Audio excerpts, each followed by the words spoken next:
Welcome to Nanak classes. दोस्तों, Nanak classes के YouTube channel पे आपका स्वागत है। आज है 2 मार्च 2022 और 2 मार्च 2022 के जितने भी most important Rajasthan current affairs के क्वेश्चन बनते हैं आज हम उनका डिस्कस करेंगे।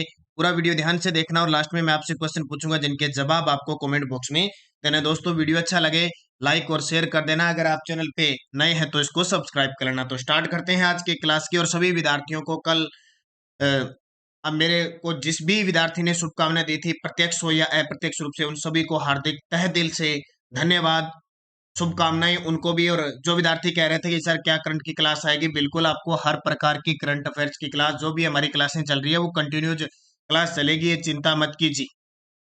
हम निरंतर अध्ययन और सभी को एक टारगेट के साथ निरंतर मेहनत के साथ लगातार बने रहेंगे और आप सब कामयाब हो, यही हम दुआ करेंगे। तो स्टार्ट करते हैं 2 मार्च 2022 के इंपॉर्टेंट क्वेश्चन। और अभी मैं थोड़ा साइड में बाहर आया हुआ हूँ क्योंकि अभी मेरी ज्वाइनिंग प्रक्रिया चल रही है, उस वजह से मैं थोड़ा मुश्किल से, एक तो शाम वाली क्लास नहीं मिल रही है और एक सुबह वाली। आज मैं थोड़ा पीछे के क्वेश्चनों को रिवाइज करूंगा, फिर कल से अपनी डेली की क्लासेस शुरू हो जाएगी। राजस्थान का पहला मूक बधिर कॉलेज किस जिले में खोला जाएगा? राजस्थान का पहला मूक बधिर कॉलेज किस जिले में खोला जाएगा? तो इसकी घोषणा हो चुकी है जोधपुर के अंदर। कहां पे? जोधपुर में। तो पहला मूक बधिर कॉलेज का उद्घाटन मुख्यमंत्री अशोक गहलोत ने जोधपुर में किया। ये याद रखना बहुत इंपॉर्टेंट है।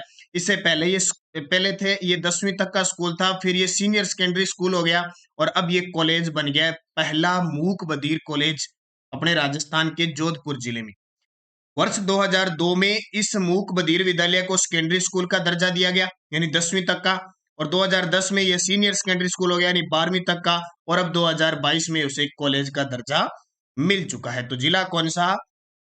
जोधपुर। अब जोधपुर एक तो याद रखना मुख्यमंत्री अशोक गहलोत का गृह जिला है।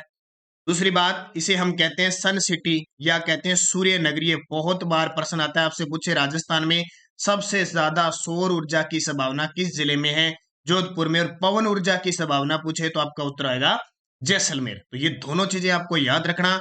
जोधपुर की बात आए तो जोधपुर की बात आते ही आपको याद रखना है मिथेश निर्मोही। किसको याद रखना है?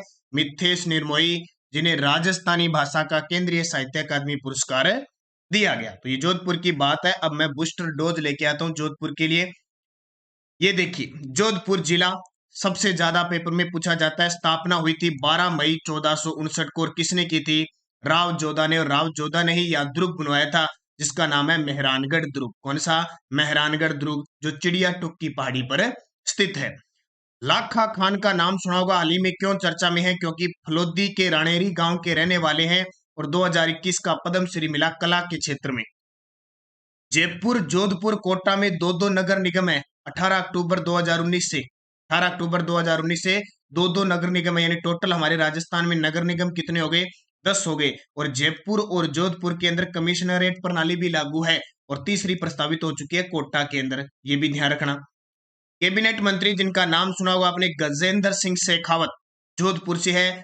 हमारे भारत के जल शक्ति मंत्रालय विभाग के मंत्री हैं। नाम सुना होगा गजेंद्र सिंह शेखावत, वो भी जोधपुर से सांसद है। मारवाड़ इंडस्ट्रियल क्लस्टर के अंदर क्या आता है? जोधपुर, कांकाणी, रोहट, पाली और मारवाड़ क्षेत्र आता है। और अभी हाल ही में आपको पता होगा कांकाणी क्षेत्र क्यों प्रसिद्ध है? क्योंकि हम मेगा टेक्सटाइल पार्क बनाने के लिए राज्य सरकार, केंद्र सरकार से प्रयास कर रही है, तो ये भी इसलिए चर्चा में है। और यहाँ पे रोहटपाली में अभी बजट में आपको मैंने बताया था स्काउट गाइड की झुमरी की प्रतियोगिता होगी, सम्मेलन होगा, वो भी चर्चा में है। जोधपुर के वरिष्ठ साहित्यकार मिथेश निर्मोही को साहित्य अकादमी पुरस्कार राजस्थानी भाषा का 2021 देने की घोषणा हुई है और रचना इनकी मुक्ति, ये मैंने आपको बता दिया। राजस्थान की पहली फिनटेक यूनिवर्सिटी कहाँ स्थापित होगी? वो भी जोधपुर के अंदर। और राजस्थान की पहली डिजिटल यूनिवर्सिटी कहाँ स्थापित होगी? वो भी जोधपुर के अंदर। और राजस्थान के अंदर पहली 108 बाइक एम्बुलेंस की शुरुआत भी कहाँ हुई है? जोधपुर के अंदर। राजस्थान का दूसरा मेगा फूड पार्क प्रस्तावित है। अभी पहला तो है रूपनगढ़ अजमेर के अंदर, एक यहाँ पे बनेगा जोधपुर में, और एक केंद्र सरकार ने घोषणा की है पलाना बीकानेर में बनाने की। भगवती चौधरी, जिनका संबंध जोधपुर जिले से है, हेमरत्रो की खिलाड़ी है। सर्वाधिक सौर ऊर्जा उत्पादन जोधपुर में होता है। राजस्थान का पहला स्पाइस पार्क कहाँ पे, यानी मसाला पार्क, जोधपुर में। दूसरा रामगंज मंडी कोटा में। और आधुनिक ज्योति व कृषि उपज मंडी कहाँ स्थापित होगी? ये भी जोधपुर में। और मारवाड़ महोत्सव कहाँ बनाया जाता है? अक्टूबर माह में जोधपुर में। इसके अलावा गुड़ला महोत्सव भी कहाँ बनाया जाता है, वो भी जोधपुर का प्रसिद्ध है। तो इतनी बातें आपको याद रखनी है इसकी, जोधपुर जिले की। तो बूस्टर डोज ये आपके बहुत सारा काम आने वाला है, ये चीजें स्क्रीनशॉट ले सकते हो आप। दूसरा क्वेश्चन देखिए, और ये अभी बता देता हूं एक ताजा न्यूज आपको, नानक क्लासेज ऐप जिस विद्यार्थी ने डाउनलोड नहीं किया कर लें। आपके लिए राजस्थान पुलिस के लिए टेस्ट सीरीज प्रक्रिया शुरू हो चुकी है, 2 टेस्ट डाले जा चुके हैं। अगले 2 दिनों में 2 टेस्ट और डालने में कोई भी विद्यार्थी नानक क्लासेज ऐप पर जाकर राजस्थान पुलिस की हमारी टेस्ट सीरीज खरीद सकते हैं। 10 से 12 टेस्ट आपको मिलेंगे, महज 200 रुपए चार्ज आपका लगेगा, और शानदार पूरे 150 के 150 क्वेश्चन का डाटा और जबरदस्त तरीके से आपको तैयार हो चुका है। कोई भी विद्यार्थी लेना चाहता है तो हमारे आप गूगल प्ले स्टोर पे जाइए और नानक क्लासेज ऐप को डाउनलोड कीजिए, और उसमें राजस्थान पुलिस के विद्यार्थी जिनका अब मई के आसपास एग्जाम होने वाला है, अपनी तैयारी को 4 चांद लगाइए और ये टेस्ट सीरीज जरूर खरीदिए। इसके अलावा पीटीआई के जो विद्यार्थी हैं, पीटीआई शारीरिक शिक्षक के विद्यार्थी हैं, वो ध्यान रखना जरा, उनके लिए भी टेस्ट प्रक्रिया शुरू हो चुकी है। आज आपको इस वीडियो के बाद टेलीग्राम पे आपका शेड्यूल मिल जाएगा कि पहले टेस्ट में क्या टॉपिक आएगा, कब टेस्ट है, वो उसमें डाल दिया जाएगा। तो पीटीआई तैयार रहिए, मस्त रहिए। और पीटीआई जो भी दूर दराज के इलाकों में, हालांकि हमारे बैच चल रहा है, प्रीसम कोचिंग क्लासेस रावला मंडी में कल से शुरू हो चुका है, लेकिन फिर भी दूर दराज के जो विद्यार्थी है वो नहीं पहुंच पा रहे हैं, वो ये टेस्ट सीरीज लेकर फायदा उठाएं आपको, और निश्चित तौर पे शानदार तरीके से आपको टेस्ट सीरीज ये मिलने जा रही है। तो आज ही ऐप डाउनलोड कीजिए नानक क्लासेज, और राजस्थान पुलिस और पीटीआई के विद्यार्थी के लिए, पीटीआई के विद्यार्थियों के लिए शेड्यूल के हिसाब से हर मंथ आपका कवर हो जाएगा। हर मंथ पीटीआई का सिलेबस कवर होगा, और राजस्थान पुलिस के लिए मॉडल पेपर शुरू हो चुके हैं। तो आज ही इसका फायदा उठा लीजिए, शानदार तरीके से जहां भी किसी भी क्षेत्र में आप बैठे हैं, आपको घर बैठे टेस्ट सीरीज मिल रही है। दूसरा प्रश्न देखिए, शाहबाद के जंगल को 15वां कंजर्वेशन रिजर्व घोषित किया गया, ये राजस्थान के किस जिले में है? ये चर्चा में आ गया अभी। शाहबाद, शाहबाद आपको पता है 12 के अंदर है। शाहबाद, किशनगंज ये क्षेत्र है ना, यहाँ पे सहरिया जनजाति रहती है। तो इतने दिन राजस्थान में 14 कंजर्वेशन रिजर्व थे, अब 15वां और बन गया। ये शाहबाद कहाँ पे है? 12 के अंदर। पूछे कि राजस्थान में कंजर्वेशन आरक्षित क्षेत्र कितने हो चुके हैं? 15, पहले कितने थे? 14। तो देखिए शाहबाद के जंगल को 12 जिले में स्थित है, यहाँ राजस्थान का 15वां कंजर्वेशन रिजर्व संरक्षित वन क्षेत्र स्थापित किया गया है। तो इसको अच्छे तरीके से पढ़ लेना। 12 जिले की बात है। काली हांडी इसी को कहते हैं, सहरिया जनजाति यहाँ रहती है, और इस जनजाति के लिए पिछले बजट में 200 दिन का रोजगार मनरेगा में करने की भी घोषणा की थी। तो इसको अच्छे तरीके से याद रखना। इसके अलावा अगला प्रश्न देखिए, भीलवाड़ा के राजकीय महाविद्यालय बिजोलिया का नाम किस स्वतंत्रता सेनानी पर रखा गया? ये पहले प्रश्न मैं बता चुका हूँ पिछले 2-3 महीनों में। अब वापस क्यों बता रहा हूँ? आज मैंने बता दिया कि मैं थोड़ा बाहर आया हूँ, थोड़ा मुश्किल से मुझे टाइम मिला, लेकिन फिर भी मैं सोचता हूँ कि आपकी क्लास निरंतर रहे, इसलिए हमें कुछ ना कुछ डाटा पढ़ना चाहिए। और करंट अफेयर्स की बात करें तो आपके लिए इंपॉर्टेंट है, फरवरी मंथ की पीडीएफ तैयार हो चुकी है। कोई विद्यार्थी लेना चाहता है तो आज शाम तक 20 रुपए पे करके ले सकता है। भीलवाड़ा के राजकीय महाविद्यालय बिजोलिया का नाम किस स्वतंत्रता सेनानी पर रखा गया है? तो उस स्वतंत्रता सेनानी का नाम है विजय सिंह पथिक। नाम सुना होगा आपने, विजय सिंह पथिक। हमारे राजस्थान भारत में किसान आंदोलन के जनक विजय सिंह पथिक, जिनका मूल नाम था भूप सिंह, जिनका जन्म बुलंदशहर यूपी के अंदर हुआ था, तो वो है विजय सिंह पथिक। देखिए भीलवाड़ा का राजकीय महाविद्यालय है ना जो बिजोलिया, उसका नाम स्वतंत्रता सेनानी स्वर्गीय विजय सिंह पथिक के नाम पर रखा जाएगा। बिजोलिया की बात आती है तो बिजोलिया के लिए तो एक ही खास है, बिजोलिया किसान आंदोलन जो 1897 में चला था और 1941 में जाके समाप्त हुआ था, लगभग 44 वर्ष चला था, और भारत का एकमात्र ऐसा किसान आंदोलन था जो इतने लंबे चला, इतना सहयोग था और इतना संगठित था, और सबसे बड़ी बात कोई हिंसा नहीं हुई, ये सबसे बड़ी बात थी। इसका नेतृत्व 3 चरणों में होता है। पहला चरण आता है साधु सीताराम दास, साधु सीताराम दास, दूसरा विजय सिंह पथिक, और तीसरा माणिक्य लाल वर्मा। उनके साथ होते हैं, देखो मुख्य कर्ता माणिक्य लाल वर्मा होते हैं, इनके साथ जमुना लाल बजाज भी होते हैं, राम नारायण चौधरी भी होते हैं, लेकिन मुख्य 3 है। तो 1897 से लेकर 1916 तक साधु सीताराम दास, फिर विजय सिंह पथिक 1916 से लेकर 1927, और माणिक्य लाल वर्मा 1927 से लेकर 1941। यहां से क्वेश्चन पेपर में आता ही आता है। ये बहुत ही शानदार आंदोलन रहा, ऐतिहासिक घटनाओं से, और सफल भी रहा, ये भी ध्यान रखना। बांसवाड़ा जिले के काला खुंटा, कामेश्वरा व रूपाखेड़ी के हाल ही में चर्चा रहने का कारण, अभी ताजा वीडियो के एग्जाम में क्वेश्चन आ गया था। बांसवाड़ा जिले के काला खुंटा, तामेश्वरा और रूपाखेड़ी के हाल ही में चर्चा में रहने का कारण था यहाँ पे मैग्नीज के विशाल भंडार की खोज हुई। आपसे पूछे राजस्थान में मैग्नीज के भंडार कहाँ पे है? बांसवाड़ा के अंदर है। कहाँ पे? बांसवाड़ा में। तो देखिए, geological survey of India and geological विभाग के खनिज खोज कार्य की आरंभिक रिपोर्ट के अनुसार राज्य के बांसवाड़ा जिले में कालाखुंटा, तामेसरा और रूपा खेड़ी में मैग्नीज के विशाल भंडार खोजे गए हैं। इसके अलावा राजसमंद में भी मैग्नीज के भंडार उपलब्ध हैं। तो ये याद रखना। अगला, राजस्थान के वर्तमान 21वें राज्यपाल कलराज मिश्र की निम्न में से कौन सी लिखित पुस्तक नहीं है? वर्तमान में हमारे राज्यपाल कौन है? कलराज मिश्र है। उनके द्वारा पुस्तक लिखी है बहुत सारी और पेपर में बार बार आ रही है, इसलिए इस क्वेश्चन को पढ़ना बहुत जरूरी है। 21वें राज्यपाल कलराज मिश्र की लिखित पुस्तक संविधान, संस्कृति और राष्ट्र, बिल्कुल ये तो हाल ही में चर्चा में और आने वाले पेपर में आएगी भी। जोधपुर के अंदर इसका विमोचन किया था और जब उपराष्ट्रपति एम वेंकैया नायडू आए थे। नई सोच नए आयाम, ये भी बिल्कुल है। भारत में उद्यमिता, ये तो पिछले साल 2-3 बार पेपर में आ चुकी है। संघर्ष से शिखर तक, ये इनकी नहीं है, ये पुस्तक है जनार्दन सिंह गहलोत की। इसकी जनार्दन सिंह गहलोत की ये पुस्तक है, तो इसको याद रखना। तो अब देखिए, सारी पुस्तक मैं बात करता हूं। राज्यपाल कलराज मिश्र द्वारा लिखित पुस्तक संविधान, संस्कृति और राष्ट्र है। नई सोच नए आयाम है।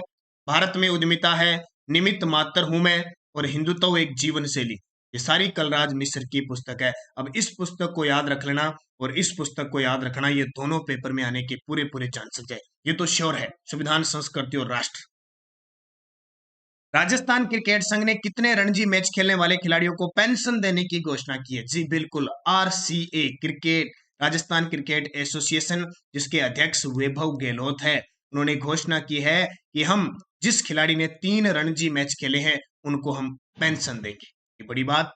देखिए, राजस्थान क्रिकेट संघ के अध्यक्ष वैभव गहलोत ने घोषणा की कि राजस्थान के जिस खिलाड़ी ने 3 रणजी मैच खेले उन्हें संस्था के द्वारा पेंशन दी जाएगी। राजस्थान में बेस्ट क्रिकेटर अवार्ड मथुरा दास माथुर अवार्ड होता है। ठीक है, राजस्थान में क्रिकेट जगत का सबसे बड़ा अवार्ड है मथुरा दास माथुर अवार्ड। और महिला क्रिकेटर्स के लिए हाल ही में शुरू किया गया है सुंदर कांति जोशी अवार्ड। तो अभी वैभव गहलोत ने घोषणा की है कि हम भी क्रिकेट जगत का, हमारी संस्था की तरफ से यानी आरसीए की तरफ से भी एक बेस्ट अवार्ड शुरू करेंगे। तो वो कब करेंगे देखेंगे। और वर्तमान में रणजी चल रही है, उसके कप्तान जो राजस्थान के हैं वो है अशोक मेनारिया, जो लगातार तीसरी बार रणजी राजस्थान रणजी टीम के कप्तान बने हैं। तो क्या होता है आगे रणजी टीम में कहां तक राजस्थान जा पाती है, उसकी चर्चा हम उस समय करेंगे। 7वां क्वेश्चन देखिए, हालांकि बहुत बार बता चुका हूं, बड़ा शानदार क्वेश्चन है। पीछे आपको 6 मंथ का, लास्ट 6 मंथ का वीडियो दे दिया, 3 मंथ का दे दिया। अभी कल परसों मैंने फरवरी मंथ 2022 का वीडियो दे दिया। जिस विद्यार्थी ने नहीं देखा वो देख लेना। इस फरवरी 2022 की आपकी पीडीएफ शाम तक तैयार हो जाएगी। कोई विद्यार्थी ने नहीं देखी तो वो शाम तक देख लेना, जरूरी है, इंपॉर्टेंट है। पीडीएफ उसकी पूरी तथ्य के साथ, जैसे आपको जनवरी की मिली थी ना, वैसे ही फरवरी की मिलेगी पूरे तथ्य के साथ। तो अगर आपको फरवरी और जनवरी दोनों लेनी है तो 8094496272 इस नंबर पे फोन पे, गूगल पे, पेटीएम की व्यवस्था है। आप अगर अकेली फरवरी की लेनी है तो 20 रुपए, और अगर साथ में जनवरी की लेनी है तो 30 रुपए आप पे करके इसी नंबर पे व्हाट्सएप पे स्क्रीनशॉट डाल के और पीडीएफ ले सकते हो। अगर कोई विद्यार्थी इंडिया करंट की लेना मिल चाहता है तो 10 रुपए जनवरी वाले के हैं और 10 रुपए फरवरी के वाले हैं, तो वो भी आप ले सकते हैं। वो भी हमारी उपलब्ध हो चुकी है इसी तथ्य के साथ। तो सोजत की मेहंदी को जीआई टैग मिला है, यह किस जिले की प्रसिद्ध है? तो जीआई टैग यानी जियोलॉजिकल इंडेक्स, जो ज्योग्राफिकल इंडेक्स सूचकांक मिलता है वो है पाली। सोजत कहाँ है? पाली में। और सोजत की मेहंदी प्रसिद्ध है और अभी जीआई टैग मिला है। और कौन सा? राजस्थान का 16वां उत्पाद लोगो सहित हो गया जिसको जीआई टैग दिया गया, ये बहुत बड़ी बात है। तो सोजत की मेहंदी अब दुनिया भर में भरोसे और विश्वास के साथ बिक सकेगी। भारत सरकार के रजिस्ट्रार भौगोलिक उपदर्शन ने सोजत की मेहंदी को जीआई टैग यानी जियोग्राफिकल इंडिकेशन रजिस्ट्री जारी की है। राजस्थान का यह 16वां उत्पाद होगा जिसे ये जीआई टैग मिला, तो अपने आप में इंपॉर्टेंट हो गया।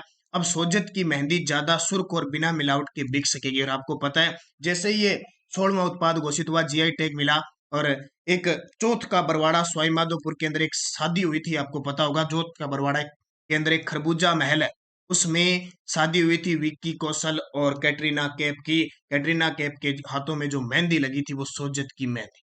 जियोलॉजिकल यानी जीआई टैग मिलने का ये फायदा हो जाता है कि विश्व भर में वो उत्पाद प्रसिद्ध हो जाता है। यह टैग वाणिज्य और उद्योग मंत्रालय जारी करता है। रजिस्ट्रार्ड का कार्यालय कहाँ पे है?